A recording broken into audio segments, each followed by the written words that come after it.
So, a few features of his philosophy. One central element of Augustine's philosophy is the concept of sin. Augustine came up with the concept of original sin, counter to the late crumbling Roman Empire ideas at the time that humans could cultivate virtue by themselves through a kind of self help. Sort of cultivating their virtues, Augustine saw us as fundamentally flawed and humanity as messed up and broken. And that is because of the fall. And because of the fall, where humans ate from the tree of the knowledge of good and evil, death entered the world. We lost our ability not to sin. Sin is biologically transmitted, and we have a propensity to sin. And we will actually also sin if we get old enough. You see, for instance, in Confessions that he thinks that even infants are sinful or have this propensity. And there's no way out for us. We can't improve ourselves.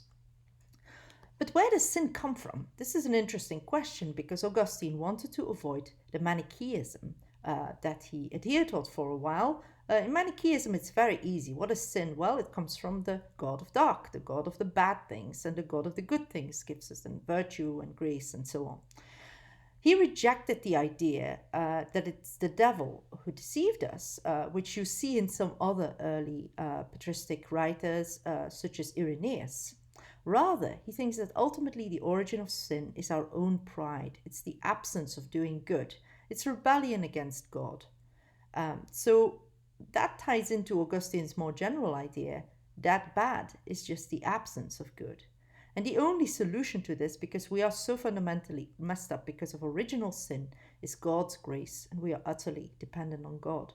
And you see this in other writings as well. For example, from the same period, a little bit later, we have The City of God, where Augustine argues that humans should not take pride in material things such as wealth and fame or in the greatness of their nations, but rather that they should try to look to God as the good and not try to find it within themselves. Now on to Confessions. Augustine wrote it when he was in his early 40s, approximately 397, and details the first 35 years of his life. The first 9 chapters are autobiographical. Then comes a whole analysis of memory. Then comes a whole analysis of Genesis. And so, looking through these writing samples from the Confessions that I've given you, you can see book 1 is about infancy and early childhood. It starts with the famous opening of praise to God, and the praise you can see is actually throughout the book, a bit like a long prayer.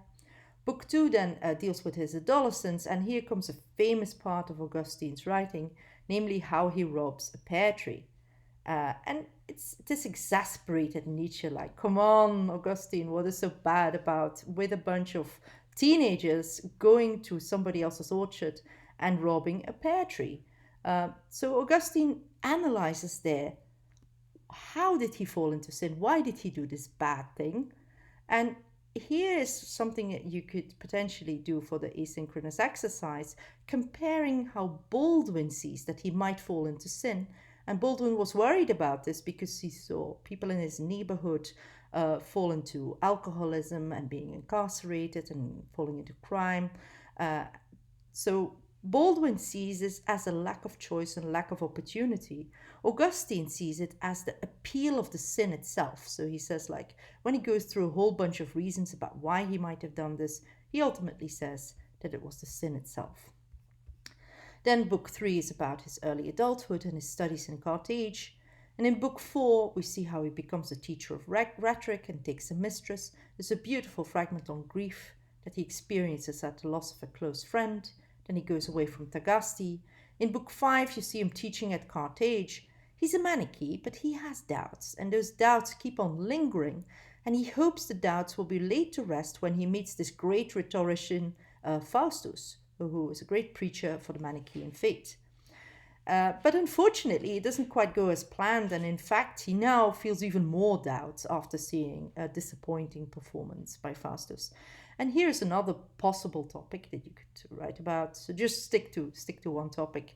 For example, you could compare Augustine's experiences there with Faustus and compare it with Baldwin's meeting with Elijah Muhammad.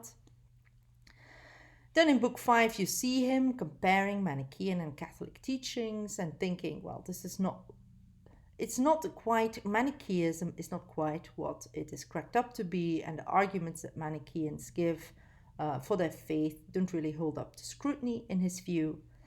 Book 6 then talks about the crisis and turning point. Here, Augustine is in the depths of despair because he's no longer Manichaean, he's not a Catholic either. His mother prays he would be converted. His mother hopes to marrying off to a Catholic girl.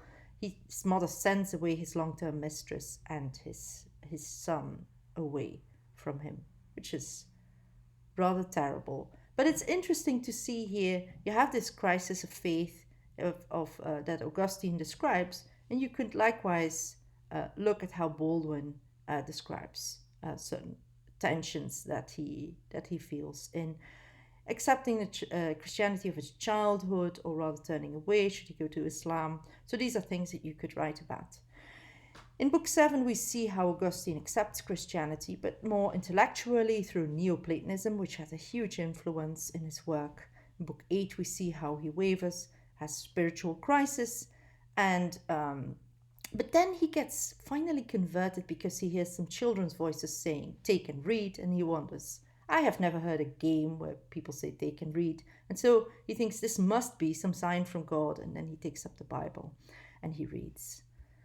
So you can look at many of these different aspects. You can look also at the influence of family. You can see about how other religious figures impact them, ideas on sin, ideas on doubts about religion. So I encourage you to think about those different aspects of both writers.